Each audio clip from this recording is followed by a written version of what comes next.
Hello students, ఇవాళ మనం 2 September current affairs చూద్దాము. ఫస్ట్ చూసుకున్నట్టయితే ఎయిర్ క్వాలిటీ గురించి ఉన్నటువంటి న్యూస్ అనమాట. So first of all air pollution అంటే ఏంటి?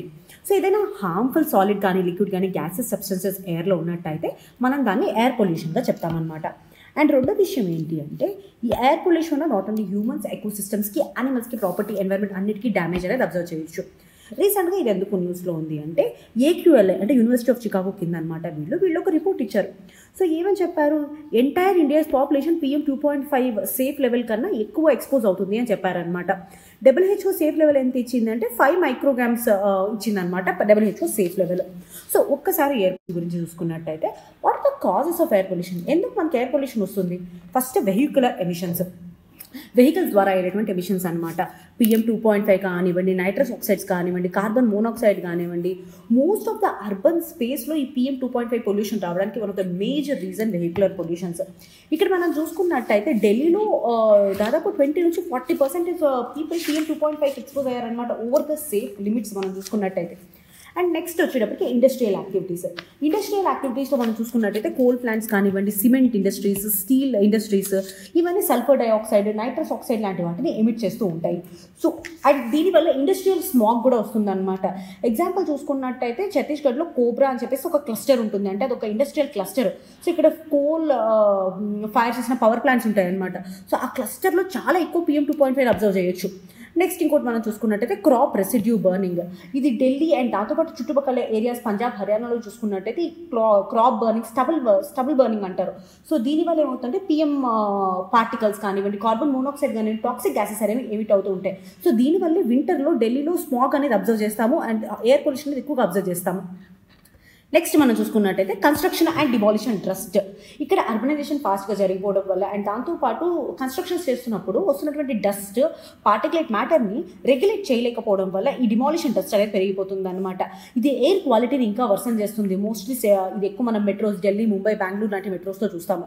సో ఇంకొకటి వచ్చేటప్పటికి వేస్ట్ బర్నింగ్, ల్యాండ్ ఫిల్ దగ్గర ఫైర్స్ రావడం కానివ్వండి, లేదా వేస్ట్ బర్న్ చేస్తున్నప్పుడు మనకి మీథేన్ గ్యాస్, డయాక్సిన్స్ అనే గ్యాసెస్ అంటే హార్మ్ఫుల్ గ్యాసెస్ అనేవి ఎమిట్ అవుతూ ఉంటాయి అనమాట. సో దానివల్ల రెస్పిరేటరీ అండ్ క్యాన్సర్ రిస్క్స్ ఉంటాయి. దాంతోపాటు డొమెస్టిక్ ఫ్యూయల్ యూజ్, ఇప్పుడు ఇంట్లో వాడేటటువంటిది LPGలు కాకుండా మనకి కోల్ కానివ్వండి, కిరోసిన్ కానివ్వండి, బయోమాస్ కానివ్వండి, ఇవన్నీ వాడినప్పుడు ఇండోర్ పొల్యూషన్, దాంతోపాటు అవుట్డోర్ పొల్యూషన్ అనేది వస్తుంది అనమాట. స్పెసిఫిక్గా ఉమెన్, చిల్డ్రన్ ఎక్కువగా ఎఫెక్ట్ చేస్తుంది. ఇవన్నీ యాంథ్రోపోజెనిక్ కాజెస్, న్యాచురల్ కాజెస్ ఉంటాయన్నమాట ఈ ఎయిర్ పొల్యూషన్కి. ఏంటివి అంటే డస్ట్ స్టోన్స్. ఇప్పుడు డెజర్ట్ విండ్స్ ఉంటాయి, for example Thar desert, Sahara desert. So ఆ డెజర్ట్ విండ్స్, డస్ట్ స్టోన్స్ వచ్చినప్పుడు PM లెవెల్స్ అనేవి పెరుగుతాయి. నెక్స్ట్ ఇంకోటి forest and wild fires. So ఫారెస్ట్లో కానీ వైల్డ్ ఫైర్స్ అనేవి జరిగినప్పుడు స్మోక్ ఎక్కువగా రిలీజ్ అవుతుంది. సో దానివల్ల కార్బన్ మోనాక్సైడ్ లాంటి పార్టికల్స్ ఎక్కువగా రిలీజ్ అవుతాయి. సో ఇవి హెల్త్ అండ్ హజార్డియస్గా అవుతాయి అన్నమాట. నెక్స్ట్ ఇంకోటి వచ్చేసి వాల్కనిక్ ఎరప్షన్స్ వల్ల కూడా, వాల్కనోస్ ఎమిట్ చేసే యాష్ వల్ల సల్ఫర్ డైఆక్సైడ్ ఎమిషన్స్ అనేవి పెరుగుతుంటాయి. దీనివల్ల యాసిడ్ రెయిన్ అండ్ దాంతోపాటు క్లైమేట్ ఎఫెక్ట్స్ అనేవి ఉంటాయన్నమాట. నెక్స్ట్ పాలెన్ అండ్ బయోమెటీరియల్స్ వల్ల కూడా అవి ఎలర్జెన్స్గా ఉంటాయి. పాలెన్స్, స్పోర్స్, మైక్రోబ్స్, ఇవి ఆస్తమా అండ్ రెస్పిరేటరీ ఇల్నెసెస్ తీసుకొస్తాయి. ఎయిర్ పొల్యూషన్ ఒక కాజెస్. అట్లానే ఒకసారి ఎయిర్ పొల్యూషన్ ఒక కాన్సిక్వెన్సెస్ చూద్దామా? సో ఫస్ట్ వచ్చేప్పటికి హెల్త్ ఇంపాక్ట్స్. ఈ PM 2.5 పార్టికల్స్ అనేవి చాలా సన్నగా ఉంటాయి. సో దానివల్ల రెస్పిరేటరీ డిసీజెస్, కార్డియాక్ డిసీజెస్ వచ్చే అవకాశం ఉంటుంది. అండ్ దాంతోపాటు క్యాన్సర్స్ కూడా ఉంటాయి అన్నమాట. మనం ఒక డేటా ప్రకారం చూసుకున్నట్టయితే దాదాపు ఎంతమంది చనిపోతున్నారో తెలుసా? 800 డెత్స్ జరుగుతున్నాయి ఈ ఆర్లో మనం ఇండియాలో చూసుకున్నట్టయితే, జస్ట్ ఈ రెస్పిరేటరీ ఇష్యూస్ వల్ల. అది కూడా స్పెసిఫిక్గా ఢిల్లీలోనే అనమాట. నెక్స్ట్ ఇంకొకటి మనం చూసుకున్నట్టయితే AQLI రీసెంట్ వచ్చినటువంటి రిపోర్ట్లో వాళ్ళు చెప్పింది ఏంటి అంటే లైఫ్ ఎక్స్పెక్టెన్సీ అనేది 3.5 ఇయర్స్ కన్నా తగ్గుతుంది ఇండియాలో. ఢిల్లీలో చూసుకుంటే 8.2 ఇయర్స్ కన్నా తగ్గుతుందంట లైఫ్ ఎక్స్పెక్టెన్సీ అనేది. అండ్ దాంతోపాటు సోషియో ఎకనామిక్ లాసెస్, ఈ పొల్యూషన్ వల్ల ప్రొడక్టివిటీ తగ్గడము, కాగ్నిషన్, మెంటల్ హెల్త్ ఇష్యూస్ పిల్లలకి. అండ్ దాంతోపాటు మనం చూసుకున్నట్టయితే ఇండియాలో 1.36% of the GDP air pollution వల్ల మనం లాస్ అవుతున్నాము. ఢిల్లీలో అయితే 6% ఆఫ్ ద GDP యాన్యువల్గా లాస్ అవుతున్నాం మనం. అండ్ ఇంకా ఈ రిస్క్ అనేది చాలా పూర్ పీపుల్ మీద ఎక్కువ ఉంటుంది, మార్జినలైజ్డ్ పీపుల్ మీద ఎక్కువ ఉంటుంది అనమాట. సో ఇప్పుడు పూర్ కమ్యూనిటీస్ ఎవరైతే ఈ PM 2.5కి ఎక్కువగా ఎక్స్పోజ్ అవుతూ ఉంటారో వాళ్ళ మీద రిస్క్ అనేది ఎక్కువగా ఉంటుంది కదా. అండ్ వాళ్ళకి హెల్త్ కేర్ యాక్సెస్ కూడా చాలా లిమిటెడ్గా ఉంటుంది. నెక్స్ట్ మనం చూసుకున్నట్టయితే హౌస్ హోల్డ్ పొల్యూషన్. ఈ బయోమాస్, కిరోసిన్ వల్ల ఇంకా ఇండోర్ స్మోక్ అనేది పెరుగుతూ ఉంటుంది. దానివల్ల రెస్పిరేటరీ డిసీజెస్, లంగ్కి సంబంధించినటువంటి డిసీజెస్ వస్తూ ఉంటాయి. గ్లోబల్గా చూసుకుంటే 3.8 మిలియన్ ప్రీమెచ్యూర్ డెత్స్ జరుగుతాయి అనమాట యాన్యువల్గా మనకి ఈ ఎయిర్ పొల్యూషన్ వల్ల. And 400K child deaths below 5 years. మనం హర్యానాలో దాదాపు 6.5 బిలియన్ లాస్ అయ్యారు వాళ్ళు. చేస్తున్నాం. ఇది కాన్సిక్వెన్సెస్. అండ్ ఒక్కసారి ఎయిర్ పొల్యూషన్ వల్ల ఎన్వైర్న్మెంట్ మీద ఉన్నటువంటి ఎఫెక్ట్ చూద్దాం. First and major effect acid rain అనమాట. సో బేసిక్గా ఏంటి అంటే ప్రెసిపిటేషన్ అవుతున్న టైంలో, అంటే వర్షం పడుతున్న టైంలో నైట్రిక్ అండ్ సల్ఫ్యూరిక్ యాసిడ్స్ వల్ల ఇది కాజ్ అవుతుంది. సో దీనివల్ల aquatic life, soil fertility, building structures అన్నీ దెబ్బతింటాయి, ఎకో సిస్టమ్స్తో సహా. ఫర్ ఎగ్జాంపుల్ మనం చూసుకున్నట్టయితే మా ముంబైలో చెంబూర్ దగ్గర పడినటువంటి రైన్ఫాల్లో దాదాపు 4 నుంచి 5.3 pH డ్రాప్ అయిపోయింది అనమాట. సో రీజన్ ఏంటి అంటే అక్కడ ఉన్నటువంటి కోల్ బేస్డ్ పవర్ ప్లాంట్స్ వాళ్ళ వల్ల వస్తున్నటువంటి పొల్యూషన్, దాంతోపాటు vehicular pollution. So first major effect environment ఏంటంటే యాసిడ్ రెయిన్. రెండోది యూట్రోఫికేషన్. ఇక్కడ ఈ నైట్రస్ ఫ్యూజన్ కాంపౌండ్స్ అనేవి ఎక్సెసివ్గా ఎయిర్ పొల్యూషన్ వల్ల ఏమవుతుంది అంటే వాటర్ బాడీస్లోకి ఎంటర్ అవుతాయి. సో దీనివల్ల ఆల్గల్ బూమ్స్ ట్రిగర్ అవడము అండ్ వాటర్లో ఆక్సిజన్ డిప్లీట్ అవ్వడం, దాంతోపాటు ఫిష్ కిల్స్. అంటే ఇప్పుడు ఆక్సిజన్ డిప్లీట్ అయిపోతే ఏమవుతుంది, అక్కడ ఉన్నటువంటి ఆక్వాటిక్ ఆర్గానిజమ్స్ చనిపోతాయి కదా. సో దానివల్ల బయోడైవర్సిటీ లాస్ అనేది వస్తుంది అనమాట. ఇది మనం గ్యాంజెస్ బేసిన్లో వీటిలో అబ్జర్వ్ చేయొచ్చు యూట్రోఫికేషన్. నెక్స్ట్ వచ్చేటప్పటికి మనకి ఓజోన్ డిప్లీషన్. ఇక్కడ మనం చూసుకున్నట్టయితే క్లోరోఫ్లోరో కార్బన్స్ ఏవైతే ఉంటాయో అవి స్ట్రాటోస్ఫియర్లో ఉన్నటువంటి ఓజోన్ లేయర్ని డిప్లీట్ చేస్తాయి. సో దానివల్ల ఏమవుతుంది, మనకు వచ్చినటువంటి అల్ట్రావైలెంట్ రేస్ ఉంటాయి కదా, వాటి ఎక్స్పోజర్ అనేది పెరుగుతుంది అనమాట. ఇక్కడ మనం చూసుకున్నట్టయితే ఒక డేటా ప్రకారం 50% of global ozone related deaths ఉంటాయి కదా, అవి ఇండియాలోనే జరుగుతున్నాయంట. అండ్ నెక్స్ట్ ఇంకోటి చూసుకున్నట్టయితే crop and forest damage. Ground లెవెల్లో ఉన్నటువంటి ఓజోన్ వల్ల ఏమవుతుంది అంటే ఈల్డ్స్ అనేవి తగ్గిపోతూ ఉంటాయి అండ్ ఫారెస్ట్ హెల్త్ కూడా తగ్గుతుంది.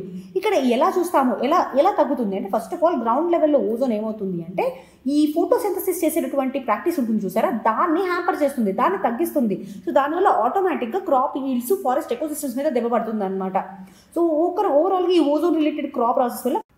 నెక్స్ట్ మనం చూసుకున్నట్టయితే ఫోటోకెమికల్ స్మాగ్. ఇక్కడ ఏమవుతుందంటే sunlight, nitrogen oxide, volatile organic compounds ఇవన్నీ కలిసినప్పుడు రియాక్షన్ ప్రొడ్యూస్ అవుతుంది కదా, అదే ఫోటోకెమికల్ స్మాగ్గా మారుతుంది అనమాట. సో దీనివల్ల రెస్పిరేటరీ ప్రాబ్లమ్స్, ఐ ఇష్యూస్ ఇవన్నీ వస్తూ ఉంటాయి. సో ఇది ఎన్వైర్న్మెంటల్ ఎఫెక్ట్స్. కానీ మనం ఇక్కడ ఛాలెంజెస్ ఏంటి ఎయిర్ పొల్యూషన్ ట్యాకిల్ చేయడానికి అంటే ఫస్ట్ రీజన్ వెహికల్స్ పెరిగిపోవడం అనమాట. ర్యాపిడ్ ఎకనామిక్ గ్రోత్ వల్ల ఏం జరుగుతుంది, ప్రతి మనిషి దగ్గర ఒక కార్ ఉంటుంది, లేకపోతే ఒక బైక్ ఉంటుంది. Especially 2 wheelers and budget cars రావడం వల్ల ఈ వెహికల్ కొనుక్కోవడం అనేది ఎక్కువైపోయింది. అండ్ దాంతోపాటు ఎమిషన్ కంట్రోల్స్ లేకపోవడం ఇంకొక మేజర్ రీజన్ అనమాట. సో ఈ పబ్లిక్ ట్రాన్స్పోర్ట్ ఏదైతే మనకి పెరుగుతుందో కంజెషన్స్, ఎమిషన్స్ ఇంకా పెరిగిపోతూనే వచ్చాయి. ఇప్పుడు BS6 నార్మ్స్ తీసుకొచ్చింది గవర్నమెంట్ ఇంప్లిమెంట్ చేయడానికి. కానీ ఆ టర్న్ ఓవర్ ఏదైతే ఉందో అంటే పాత వెహికల్స్ వెళ్ళిపోవడం, BS6 మార్కెట్లోకి రావడం, ఇదంతా ఈ టర్న్ ఓవర్ అండ్ ఇంప్లిమెంటేషన్ చాలా స్లోగా ఉంది. రెండోది వీక్ మానిటరింగ్. ఇక్కడ మనం చూసుకున్నట్టయితే చాలా చిన్న చిన్న టౌన్స్లో మానిటరింగ్ స్టేషన్స్ ఉండవు అనమాట, అంటే ఎయిర్ క్వాలిటీ మానిటర్ చేయడానికి. సో బీహార్లో చాలా పాపులేషన్ ఉంటుంది, కానీ మొత్తం బీహార్లో 35 ఉన్నాయి ఈ ఎయిర్ క్వాలిటీ మానిటర్ చేసేటటువంటి స్టేషన్స్. ఇంకోటి NCAP గ్యాప్స్ అంటారు, అంటే నేషనల్ క్లీన్ ఎయిర్ ప్రోగ్రామ్ యొక్క గ్యాప్స్ అనమాట. ఇక్కడ నేషనల్ క్లీన్ ఎయిర్ ప్రోగ్రామ్ కింద ఫండ్స్ ఇస్తుంది గవర్నమెంట్. ఆ ఫండ్స్ అండర్ యూటిలైజ్డ్గా ఉండడం అండ్ దాంతోపాటు ఒక రిపోర్ట్ ప్రకారం చూసుకున్నట్టయితే చాలా cities 30% of the allocated budget కూడా స్పెండ్ చేయవన్నమాట. సో ఓవరాల్గా ప్రోగ్రామ్ యొక్క ఎఫిషియన్సీ అనేది దెబ్బతింటుంది. Next regional pollution ignored. ఇక్కడ మనం చూసుకున్నట్టయితే ఈ పొల్యూషన్ కంట్రోల్ అనేది ఓన్లీ సిటీ లిమిట్స్లో మాత్రమే ఫోకస్ చేస్తూ ఉంటారు. రీజనల్ ట్రాన్స్పోర్ట్ అనేది చూడరు అనమాట. ఇక్కడ మనం చూసుకుంటే ఢిల్లీలో 2/3 ఆఫ్ ద పొల్యూషన్ అనేది out side the city originate అవుతుంది, అంటే స్టబుల్ బర్నింగ్ వల్ల కానివ్వండి, పంజాబ్ హర్యానాలో జరిగినటువంటి దాని వల్ల అవుతుంది.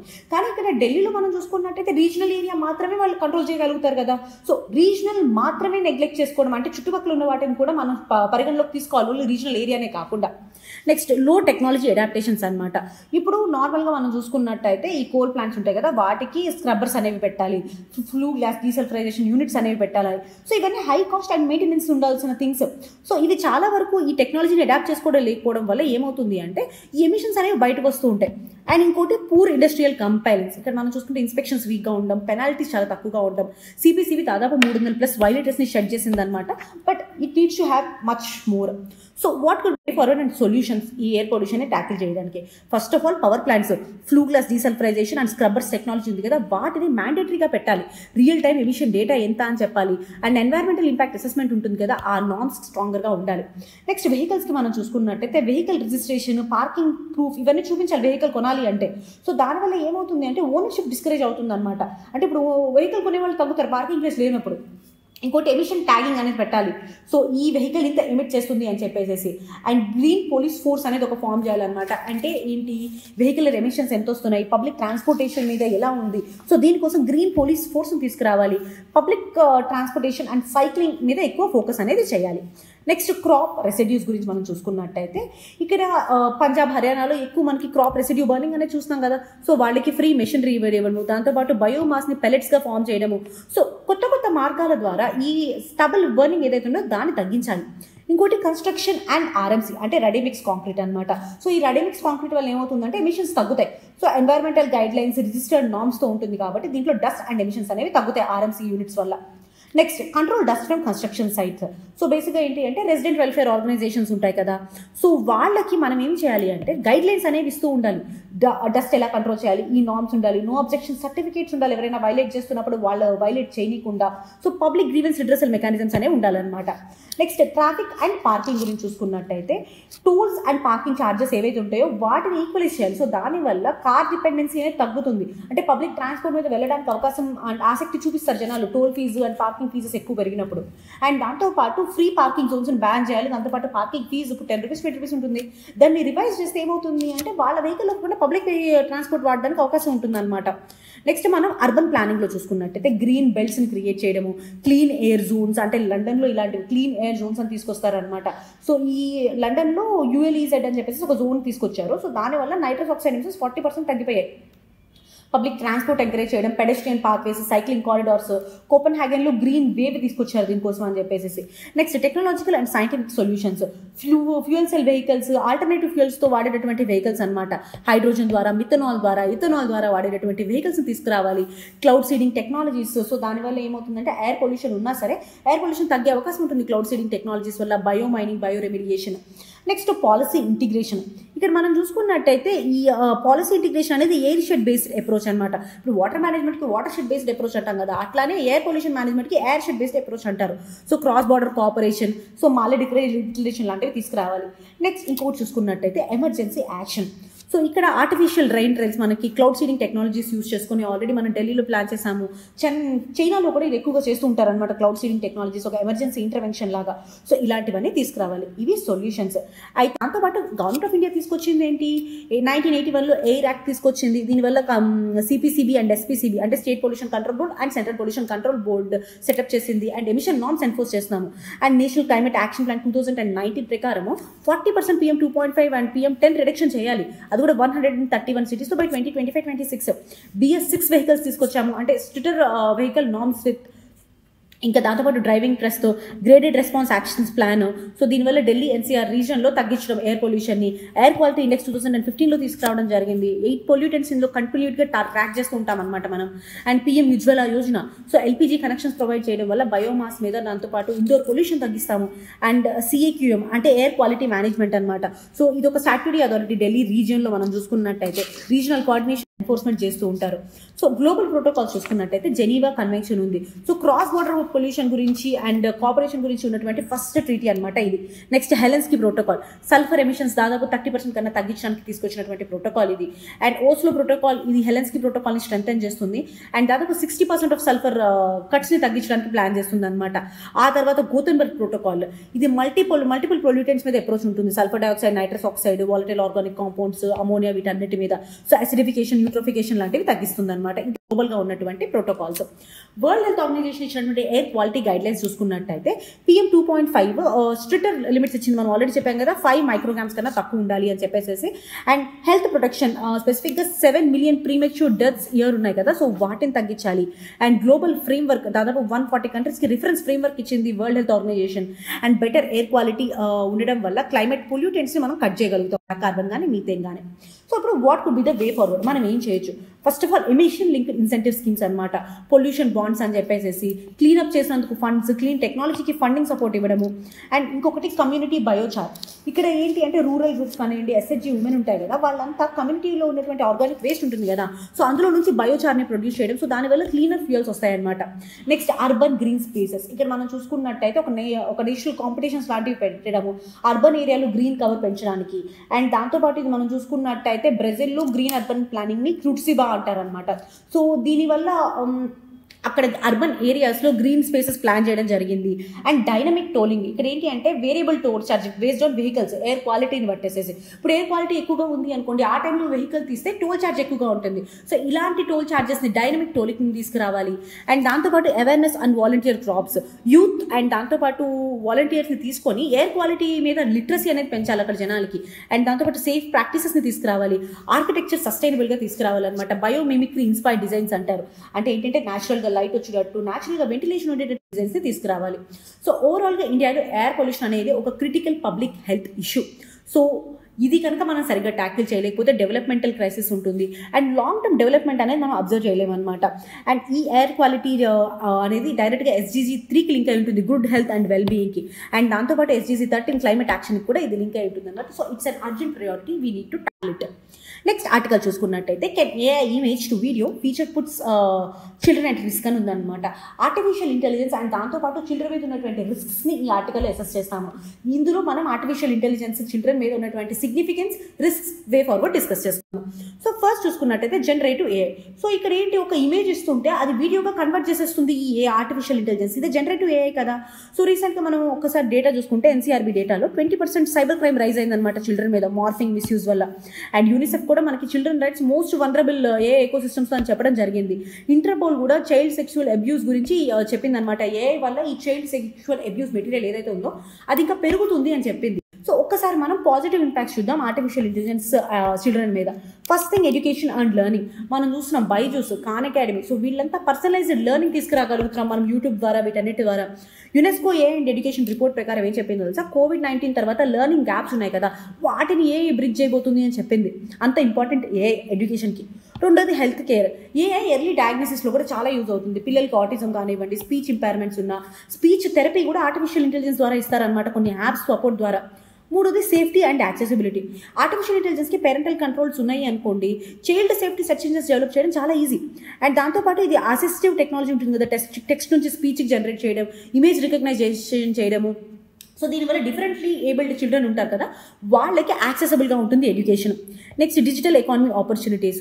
సో ఆర్టిఫిషియల్ ఇంటెలిజెన్స్ ఒక ఎక్స్పోజర్ చిన్న వయసులోనే కనుక పిల్లలకు ఉన్నట్టయితే ఫ్యూచర్ రెడీ స్కిల్స్ అనేవి పెరుగుతాయి, వాళ్ళు ఇన్నోవేషన్ అండ్ ఆంటర్ప్రినర్షిప్ అనేది పెరుగుతుంది. సో అట్లానే మనం ఒక్కసారి AI వల్ల చిల్డ్రన్ మీద ఉన్నటువంటి నెగిటివ్ ఇంపాక్ట్స్ కూడా చూద్దాము. ఫస్ట్ది ఎక్స్‌ప్లాయిటేషన్ అండ్ సైబర్ క్రైమ్. ఇక్కడ మనం చూసుకున్నట్టయితే డీప్ ఫేక్స్ కానివ్వండి, మార్ఫింగ్ కానివ్వండి, చైల్డ్ సెక్షువల్ అబ్యూస్ మెటీరియల్ అనేది పబ్లిక్ ఫోటోస్ ద్వారా తీసుకొచ్చేస్తున్నారు. సో మనం చూసుకున్నట్టయితే యూఎస్లో ఒక టీన్ ఏజ్ పిల్లలు చనిపోవడం జరిగింది AI జనరేటెడ్ ఎక్స్టార్షన్ వల్ల. నెక్స్ట్ కన్సెంట్ అండ్ అటానమీ విషయం చూసుకున్నట్టయితే, సో ఇప్పుడు యూఏలో ఉన్నటువంటి రూల్స్ ప్రకారం చూసుకుంటే అండర్ 16 ఉన్నటువంటి పిల్లలు లీగల్గా కన్సెంట్ అనేది ఇవ్వలేరు. అండ్ దాంతోపాటు యాడ్స్ కానీ, ఎంటర్టైన్మెంట్ కానీ అవి వాళ్ళ యొక్క డిగ్నిటీ అని ఏదైతే ఉంటుందో అవి వైలేట్ చేస్తాయి అనమాట. చిన్నపిల్లలు ఆ వయసులో కనుక కన్సెంట్ ఉండదు కదా, వాళ్ళు కన్సెంట్ ఇవ్వలేరు కదా. సో అది సెకండ్ ఇంపాక్ట్ అనమాట. మూడోది అంటే వాళ్ళ కన్సెంట్ లేకుండా వాళ్ళ యొక్క కంటెంట్ని యూజ్ చేసుకోవడం. Next psychological harm. Artificial intelligence ద్వారా ఫాల్స్ మెమరీస్ అనేవి క్రియేట్ అవుతాయి. అండ్ దాంతోపాటు రియాలిటీ అండ్ ఐడెంటిటీ అనేది బ్లర్ అవుతుంది. ఏ క్యూరేషన్ వల్ల ఏమవుతుంది అంటే ఈ ఫీడ్స్ అయితే ఏ క్యూరేటెడ్ ఉన్నాయో అవన్నీ రియాలిటీకి దగ్గరలో ఉండవు. సో దీనివల్ల యాంగ్జైటీ, అటెన్షన్ ఇష్యూస్ అండ్ ఏఐలో ఫర్ ఎగ్జాంపుల్ ఒక పర్సన్ ఇలా ఉండాలి అని చెప్పేసి చూపించారు అనుకోండి, body image stress, so mental health issues కూడా వీటి వల్ల పెరుగుతాయి. Next lower barriers for predators. ఇక్కడ మనం చూసుకున్నట్టయితే ఒక రిపోర్ట్ ప్రకారము దాదాపు 7,000 మందికి పైగా ఆర్టిఫిషియల్ ఇంటెలిజెన్స్ ద్వారా చైల్డ్ ఎక్స్‌ప్లాయిటేషన్ గురయ్యారంట పిల్లలు 2022 నుంచి 2024 మధ్యలో. ఇంటర్పోల్, యూరోపోల్ వీళ్ళు కూడా ఈ ఇన్ఫైనైట్ నెంబర్ ఆఫ్ విక్టిమ్స్ ఉన్నారు అని చెప్పగలిగింది. సో అండ్ దాంతోపాటు ఇంకోటి వచ్చేటికి ప్రైవసీ వైలేషన్స్. చిల్డ్రన్ ఇమేజెస్ కానీ, వాయిస్ కానీ వాటిని మిమిక్ చేయగలుగుతుంది కదా. అండ్ దాంతోపాటు బయాస్ అండ్ ఈక్వాలిటీ. ఇక్కడ ఆల్రెడీ ఆర్టిఫిషియల్ ఇంటెలిజెన్స్ ఒక డేటా మీద ఫీడ్ అవుతుంది. ఆ డేటా బయాస్డ్గా ఉందనుకోండి, కాస్ట్, జెండర్, ఎథ్నిసిటీ, స్టీరియోటైప్ని ఇంకా ఫీడ్ చేస్తుంది. అండ్ ఇంకా మనం చూసుకున్నట్టయితే లీగల్ అండ్ కాన్స్టిట్యూషనల్ ఫ్రేమ్వర్క్ ఏంటి ఈ ఆర్టిఫిషియల్ ఇంటెలిజెన్స్ అండ్ చిల్డ్రన్కి. ఫస్ట్ ఆఫ్ ఆల్ ఇండియాలో article 21 right to life and privacy case Puttaswamy జడ్జ్మెంట్లో చెప్పడం జరిగింది. అండ్ డైరెక్టివ్ ప్రిన్సిపల్స్ ఆఫ్ స్టేట్ పాలసీలో ఆర్టికల్ 39E and F చిల్డ్రన్ని ఎక్స్‌ప్లాయిటేషన్ నుంచి మనం ప్రొటెక్ట్ చేయాలి అని చెప్తుంది. పాక్సో యాక్ట్ సెక్షువల్ ఎక్స్‌ప్లాయిటేషన్ గురించి మాట్లాడుతుంది. అఫ్కోర్స్ AI గురించి అందులో ఏమీ లేదు, కానీ you can't exploit a child అని చెప్పేసి పాక్సో చెప్తుంది. And IT act 2000 IT rules ఈ ప్లాట్ఫామ్స్ ఏదైనా మార్ఫ్డ్ కంటెంట్ కానీ అబ్యూజివ్ కంటెంట్ ఉంటే వాటిని వెంటనే రిమూవ్ చేయాలి 24 hours అని చెప్తాయి అనమాట. క్రిమినల్లో amendment act 2013 voyeurism and cyber stalking expand చేసింది. Digital India act AI specific child safety norms ని ఎస్టాబ్లిష్ చేయబోతుంది digital India act 2020. And institutions చూసుకున్నట్టయితే ఎన్సీపీసీఆర్ చైల్డ్ ప్రొటెక్షన్ కోసం ఉంది. And CERT computer emergency response team ఏదైతే ఉందో సైబర్ ఇన్సిడెంట్స్ని వెంటనే manage చేస్తుంది అనమాట. అండ్ మెటా వాళ్ళది, గూగుల్ వాళ్ళది, ఏ కంపెనీకి ఆ కంపెనీకి గ్రీవెన్స్ ఆఫీసర్స్ ఉంటాయి. Of course there is issue, responses ప్యాచీగా ఉంటాయి. నెక్స్ట్ వచ్చేసి ఇంటర్నేషనల్గా జీడీపీఆర్. సో యూలో ఉన్నటువంటి రూల్స్ అనమాట. మైనర్ డేటా ప్రాసెసింగ్ ఇది రెస్ట్రిక్ట్ చేస్తుంది. అండ్ దాంతోపాటు మనం చూసుకున్నట్టే యూలో ఏ యాక్ట్ ఉంటుంది 2024లో. డీప్ ఫేక్స్ వల్ల హయ్యర్ రిస్క్ ఉంది. అండ్ వాటిని డీప్ ఫేక్ అని చెప్పేసి ఒకవేళ ఇమేజ్ వచ్చినప్పుడు దాన్ని డీప్ ఫేక్ కింద లేబుల్ చేయాలి అని చెప్పేసి చెప్పినటువంటి యాక్ట్. ఆ తర్వాత ఇంకోటి చూసుకున్నట్టయితే కోపా యాక్ట్ అని యూఎస్లో ఉంటుందన్నమాట. అది చిల్డ్రన్ అండర్ 13 ఆన్లైన్లో ప్రొటెక్ట్ చేస్తూ ఉంటుంది. And article united nations child rights convention యొక్క ఆర్టికల్ 16 చిల్డ్రన్ యొక్క ప్రైవసీ అండ్ దాంతోపాటు ఆర్టికల్ 34 ఎక్స్‌ప్లాయిటేషన్కి ఎగ్నెస్ట్గా ఉంటాయన్నమాట. And next we protect global alliance అని చెప్పేసి ఒక ఇంటర్నేషనల్ అలయన్స్ ఇది ఆన్లైన్ చైల్డ్ సెక్సువల్ ఎక్స్‌ప్లాయిటేషన్కి ఎగ్నెస్ట్గా ఫైట్ చేస్తూ ఉంటారు. ఇప్పుడు ఏఐని రెగ్యులేట్ చేయడంలో ఉన్నటువంటి పాలసీ గ్యాప్స్ చూద్దాము. So most of the laws whatever plant అవన్నీ రియాక్టివ్గా ఉన్నాయి కానీ ప్రివెంటివ్గా లేదు. అంటే ఇది హార్మ్ జరిగిన తర్వాత లాస్ వస్తున్నాయి కానీ నాట్ బిఫోర్ అనమాట. IT rules for example post complaint వచ్చిన తర్వాత నువ్వు టేక్ డౌన్ చేయగలవు, అసలు రానికుండా నువ్వేం చేస్తున్నావు, సో అది క్లియర్గా లేదు. రెండోది గ్రే జోన్ హార్మ్స్ ఇగ్నోర్డ్. ఇప్పుడు ఏఐ మీడియా ప్రతిదీ డిగ్నిటీని వైలేట్ చేస్తుంది అని చెప్పుకోవడానికి లేదనమాట. ఇప్పుడు పాక్సో ఉంది, ఓన్లీ సెక్సువల్ ఎక్స్‌ప్లాయిటేషన్నే కవర్ చేస్తుంది.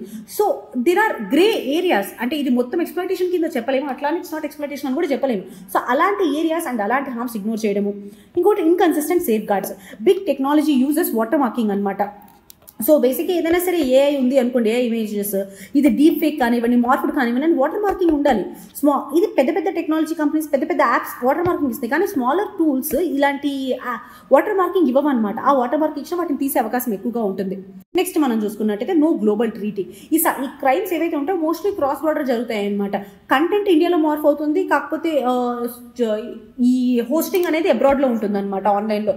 సో దీనివల్ల గ్లోబల్గా ఒక కోఆర్డినేషన్ లేకుండా వీళ్ళని పట్టుకోవడం, వీళ్ళని జస్టిస్ తీసుకురావడం చాలా కష్టం. Next week corporate accountability. Artificial intelligence firms ఉంటాయి కదా, ఇవి విక్టిమ్స్కి కానివ్వండి, యూజర్స్కి కానివ్వండి, వాటి రిస్క్ కరెక్ట్గా చెప్పలేకపోవడం. సో ఫర్ ఎగ్జాంపుల్ మనం చూసుకున్నట్టయితే మనకి గిబ్లీ ట్రెండ్ అని ఒకటి వచ్చింది. ఆ ట్రెండ్లో చాట్‌జిపిటికి చాలా వీడియోస్ ఇచ్చేసాము. సో చాలా ఇమేజెస్ ఇవ్వడం జరిగింది. సో ఇవన్నీ ఇమేజెస్ ప్రైవసీతో ఉన్నాయా లేవా, అండ్ నిజానికి చాట్‌జిపిటి వాటిని వైలేట్ అయితే దాని అకౌంటబిలిటీ తీసుకుంటుందా అనే విషయం మనకి డౌటే. Next limited law enforcement capacity. ఏ ఫోరెన్సిక్స్ ల్యాబ్ లేకపోవడము, ట్రైనింగ్ సరిగ్గా లేకపోవడము. అండ్ ఇంకా అసలు 2024లో మనం చూసుకున్నట్టయితే ఈ ఏ మార్పుడి ఒబ్సీన్ కంటెంట్ వల్ల కేరళలో చాగలయ్యారు అక్కడ పోలీస్ వాళ్ళు ఎవరో కనుక్కోవడానికి. So what could be the way forward? Legal reforms తీసుకురావాలి, ఏ స్పెసిఫిక్ చైల్డ్ ప్రొటెక్షన్ లాస్ తీసుకురావాలి, అండ్ దాంతోపాటు పాక్సో అండ్ ఐటీ యాక్ట్స్ని అమెండ్ చేయగలగాలి, and global UNICEF UN treaties తీసుకురావాలి, అంటే గ్లోబల్గా కోఆర్డినేషన్ తీసుకురావడానికి. అండ్ దాంతోపాటు ప్లాట్ఫామ్స్ ఉంటాయి కదా, ఇప్పుడు చాట్‌జిపిటి కానివ్వండి, గోర్క్ కానివ్వండి, ఏజ్ అప్రోప్రియేట్ డిజైన్ కోడ్స్ ఉండాలి, వాళ్ళు అకౌంటబుల్గా ఉండాలి ఏదైనా సరే మిస్యూజ్ జరిగినట్టయితే. మూడోది టెక్నాలజికల్ సేఫ్ గార్డ్స్. అంటే వాటర్ మార్కింగ్ అనేది చిన్న టెక్నాలజీ అయినా పెద్ద టెక్నాలజీ అయినా ఉండాలి. సో దానివల్ల ట్రేసబిలిటీ ఉంటుంది, సోర్స్ ఎక్కడి నుంచి వస్తుందో అది క్లియర్గా తెలియాలి. అండ్ నాలుగోది awareness and digital literacy. Campaigns kids photos over share చేయకుండా పేరెంట్స్కి, దాంతోపాటు చిల్డ్రన్కి కూడా ఆన్లైన్ అవేర్నెస్ మీద క్యాంపెయిన్స్ అనేవి నడిపించాలి. అండ్ ఎథికల్ ఏఐ గవర్నెన్స్ ఉండాలన్నమాట. డిజైన్ బై సేఫ్టీ ఉండాలి ఏఐ డెవలప్మెంట్లో. మల్టీ స్టేక్ హోల్డర్ కోఆర్డినేషన్ ఉండాలి, గవర్నమెంట్, టెక్నాలజీ, ఎన్జిఓస్, పేరెంట్స్ అందరివి. నెక్స్ట్ మనం చూసుకున్నట్టయితే ఒక్కసారి a impact of the children అనేది బోత్ డబల్ ఎడ్జ్డ్. ఇక్కడ చూసుకున్నట్టయితే there are positive impacts and దాంతోపాటు నెగిటివ్ ఇంపాక్ట్స్. కానీ చైల్డ్ యొక్క రైట్స్ అనేవి మనం సస్టైన్ చేయగలగాలి, మనం వాటిని కాపాడగలగాలి. అప్పుడే మన గ్లోబల్గా ఒక పిల్లల యొక్క ఫ్యూచర్ అండ్ గ్లోబల్ డెవలప్మెంట్ అనేది ముందుకెళ్తుంది. సో నెక్స్ట్ ఆర్టికల్ చూసుకున్నట్టయితే ఆఫ్ఘనిస్తాన్లో ఎర్త్క్వేక్ రావడం వల్ల దాదాపు 800 మంది చనిపోయారు అండ్ 2800 పీపుల్ వర్ ఇంజర్డ్ అన్నమాట. సో ఒక్కసారి మనం ఎర్త్క్వేక్ అంటే ఏంటి అని చూద్దాము. ఒక సడన్ షేకింగ్ ఆఫ్ ఎర్త్ సర్ఫేస్ని మనం ఎర్త్క్వేక్ అని పిలుస్తాం అనమాట. సో ఎనర్జీ అనేది సడన్గా రిలీజ్ అవుతుంది లిథోస్ఫియర్ నుంచి టెక్టానిక్ ఫోర్సెస్ వల్ల. ఎర్త్క్వేక్స్ రకాలు చూద్దాం. First based on cause. Tectonic అంటే బేసిక్గా ప్లేట్ మూవ్మెంట్ వల్ల కాజ్ అవ్వడం ఫస్ట్. రెండోది వాల్కనిక్ యాక్టివిటీ ద్వారా అరౌండ్ ద వాల్కనిక్ రీజన్స్ వచ్చేటటువంటి ఎర్త్క్వేక్స్ అనమాట. ఆ తర్వాత కొలాప్స్ ఎర్త్క్వేక్ అంటే అండర్ గ్రౌండ్ కేవ్స్ కానీ మైన్స్ కానీ ఉంటాయి కదా, అవి కొలాప్స్ అయినప్పుడు వచ్చేటటువంటి ఎర్త్క్వేక్. ఇంకొకటి ఎక్స్ప్లోజన్ అంటే ఇప్పుడు న్యూక్లియర్ టెస్ట్ కానీ మైనింగ్ వల్ల ఎక్స్ప్లోజన్స్ వల్ల వచ్చేటటువంటి ఎర్త్క్వేక్స్. ఇంకోటి రిజర్వాయర్ ఇండ్యూస్డ్ లార్జ్ రిజర్వాయర్స్ వల్ల వచ్చేటటువంటి ఎర్త్క్వేక్స్ అనమాట. ఎగ్జాంపుల్ కోయినాడ్ మహారాష్ట్రలో. ఒక్కసారి సెస్మిక్ జోన్స్ చూద్దాం ఇండియాలో. సెస్మిక్ జోన్ 2 అంటే లో రిస్క్ అనమాట. ఇది మనం సౌత్ పెన్యూన్సులా, ఇక్కడ మనం సౌత్ ఇండియాలో చూసుకున్నట్టయితే ఇదంతా సెస్మిక్ జోన్ 2లో ఉంటుంది. Seismic zone 3 moderate. Mumbai, Mumbai, Chennai and Kolkata ఈ ఏరియా సెస్మిక్ జోన్ 3లో ఉంటాయన్నమాట. సెస్మిక్ జోన్ 4 ఇది కొంచెం high intensity and risk level ఉన్నది. ఢిల్లీ, శ్రీనగర్, జమ్మూ ఇది కొంచెం సెస్మిక్ జోన్ 4లో ఉంటుంది. అండ్ సెస్మిక్ జోన్ 5 ఇది వెరీ హై ఇంటెన్సిటీ. మనం చూసుకున్నట్టయితే నార్త్ ఈస్ట్ స్టేట్స్ కానివ్వండి, హిమాచల్ కానివ్వండి, ఉత్తరాఖండ్ కానివ్వండి, వెరీ రెడ్ ఏరియాస్ ఉన్నాయి కదా, ఇవన్నీ సెస్మిక్ జోన్ 5లో ఉంటాయి. సో ఇది ఇండియాలో ఉన్న సెసమిక్ జోన్స్. సో ఇందులో కూడా మీరు సెస్మిక్ జోన్ చూడొచ్చు. కాకపోతే ఇండియాలో 59% ఆఫ్ ద ల్యాండ్ ఏరియా ఏదో ఒక సెస్మిక్ హజార్డ్ జోన్లో ఉందన్నమాట. సో నెక్స్ట్ మనం చూసుకున్నట్టయితే ఎర్త్క్వేక్స్ యొక్క ఇంపాక్ట్స్ ఏంటి? First structural damages, buildings, bridges, dams collapse అవ్వడము. ఇండియాలో 90% ఆఫ్ ద ఎర్త్క్వేక్ క్యాజువాలిటీస్ ఉంటాయి కదా, అవి ఇన్ఫ్రాస్ట్రక్చర్ కొలాప్స్ అవ్వడం వల్ల జరిగినాయి. అండ్ ఇందులో స్పెసిఫిక్గా అర్బన్ ఏరియాస్ మోర్ వనరబుల్గా ఉంటారనమాట. రెండోది surface rupture and ground displacement. ఇక్కడ మనం చూసుకున్నట్టయితే ఎర్త్క్వేక్ వల్ల సర్ఫేస్ ఏదైతే ఉంటే ఫాల్ట్ లైన్స్ బ్రేక్ అవుతుంటే గ్రౌండ్ సర్ఫేస్ అనేది రప్చర్ అవుతుంది. సో దానివల్ల రోడ్వేస్, రైల్వేస్, పైప్ లైన్స్ ఇవన్నీ డిస్ట్రక్షన్కి గురవుతాయి. నెక్స్ట్ సునామీస్ని ట్రిగర్ చేస్తుంది అనమాట. ఎర్త్క్వేక్ కనుక అండర్ వాటర్ వచ్చింది అనుకోండి, ఎస్పెషల్లీ సబ్డక్షన్ జోన్ ఆ ఏరియాస్లో, సో ఎక్కువ మ్యాసివ్ సునామీస్ జనరేట్ చేస్తాయి. ఇక్కడ 2004లో ఇండియన్ ఓషన్ సునామీ దాదాపు 9.1 మ్యాగ్నిట్యూడ్ ఉన్నటువంటి ఎర్త్క్వేక్ రావడం వల్ల, అది కూడా అండర్ వాటర్ రావడం వల్ల జనరేట్ అయింది. నెక్స్ట్ వచ్చేటప్పటికి సాయిల్ లిక్విఫాక్షన్. ఎప్పుడైతే సాచురేటెడ్ లూజ్ సాయిల్స్లో ఈ ఎర్త్క్వేక్ వస్తుందో ఆల్రెడీ సాయిల్లో స్ట్రెంత్ లేదు. సో గ్రౌండ్ షేకింగ్ వల్ల సాయిల్ లిక్విఫాక్షన్ అనేది జరుగుతుంది అనమాట. ఇది మనం రీసెంట్గా మయన్మార్లో చూసాము. ఇది డెల్టాస్, కోస్టల్ ఏరియాస్లో ఎక్కువ అబ్జర్వ్ చేస్తాము. నెక్స్ట్ ఇంకోటి ఫైర్స్. ఈ గ్రౌండ్ షేకింగ్ వల్ల కింద గ్యాస్ పైప్ లైన్స్ ఉంటాయి కదా, అవి రప్చర్ అయ్యి ఎలక్ట్రిక్ లైన్స్ డిస్ట్రాయ్ అవ్వడము. సో వీటన్నిటి వల్ల ఫైర్స్ అన్కంట్రోల్డ్గా వస్తూ ఉంటాయి. ఫైర్ ఫైటింగ్ కూడా చాలా హ్యాంపర్ అవుతుంది అనమాట. సో నోటబుల్ ఎగ్జాంపుల్ 1986లో శాన్ ఫ్రాన్సిస్కోలో జరిగినటువంటి ఎర్త్క్వేక్. ఇంకోటి మనకి livelihood and economic disruption, loss of jobs, income, factories, markets ఓవరాల్గా షట్ డౌన్ అవ్వడం వల్ల ఎకనామిక్ యాక్టివిటీ అనేది లాస్ అవుతుంది. అగ్రికల్చర్ ఏరియాస్ కూడా ల్యాండ్ డిఫార్మేషన్ వల్ల ఎకనామిక్ యాక్టివిటీని అండ్ ఇరిగేషన్ లాసెస్ని చూస్తూ ఉంటారనమాట, కోల్పోవడం చూస్తూ ఉంటారు. నెక్స్ట్ వచ్చేటప్పటికి social and psychological impact, displacement కానివ్వండి, మెంటల్ హెల్త్ క్రైసిస్ కానివ్వండి, ఎమర్జెన్సీ హెల్త్ సర్వీసెస్ డ్రైన్ అవ్వడం గమనించవచ్చు. అండ్ దాంతోపాటు సెకండరీ డిజాస్టర్స్ వచ్చే అవకాశం ఉంటుంది. అంటే ల్యాండ్ స్లైడ్స్, అంటే ఎర్త్క్వేక్ ట్రిగర్డ్ ల్యాండ్ స్లైడ్స్ మనం అబ్జర్వ్ చేస్తాం. ఒక్కసారి ఇండియాలో ఎర్త్క్వేక్ ప్రిపేర్నెస్ గురించి చూద్దాము. సో బిల్డింగ్ కోడ్స్ తీసుకురావడం జరిగింది ఇండియాలో. సో ఈ బిల్డింగ్ కోడ్స్ ద్వారా ఎర్త్క్వేక్ రెసిస్టెంట్ ఇన్ఫ్రాస్ట్రక్చర్ని డెవలప్ చేస్తారనమాట. సో వీటిని strict enforcement and complaints monitoring చేయడము. అండ్ దాంతోపాటు ఓల్డ్ స్ట్రక్చర్స్ ఉంటాయి కదా, వాటిని రెట్రోఫిట్ చేయడం. స్పెసిఫిక్గా స్కూల్స్, హాస్పిటల్స్ అండ్ పబ్లిక్ బిల్డింగ్స్లో చేయడం జరిగింది. అది కూడా జోన్ 4 అండ్ వాటిలో ఉన్నటువంటి వాటికి. Next emergency planning, evacuation drills చేయడము, షెల్టర్స్ డెవలప్ చేయడము, స్టాండర్డ్ ఆపరేటింగ్ ప్రొసీజర్స్ని డెవలప్ చేయడం. అండ్ దాంతోపాటు ఎన్డీఆర్ఎఫ్, ఎస్డీఆర్ఎఫ్కి ఎడిక్వేట్ ట్రైనింగ్ ఇవ్వడం జరుగుతుంది.